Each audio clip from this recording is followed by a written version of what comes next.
कहते हैं अगर किसी चीज को दिल से चाहो तो पूरी कायनात उसे तुमसे मिलाने की कोशिश में लग जाती है।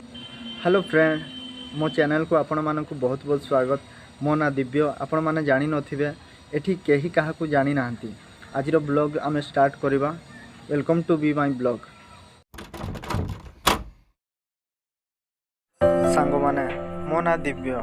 मो भी गोटे छोट गाँव साधारण पिला। मो जीवन रे करबा पई बहुत किछि आशा थिला, किंतु किछि हेई पारला नाही। एबे भी किछि करबा पई आशा रखिछि, किंतु एपर्यंत मु सक्सेस कोनोसिटी भी हेई पारली नाही।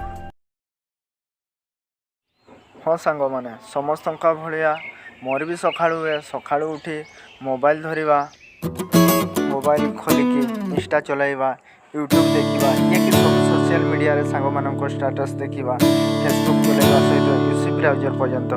बुझिलो तो? समझ रहे हो ना?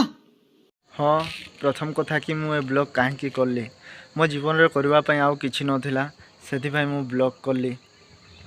आउ सांग माने सेकेंड कथा कि मो जीवन रे एडवेंचर्स किछि नाही। आउ तृतीय कथा कि जोटा कहती मेरी मर्जी माने मो इच्छा। सॉरी सांग माने, एटा गोटे जोक थिला।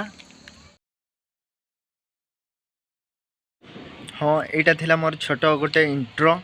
एटा मोर सेकेंड ब्लॉग।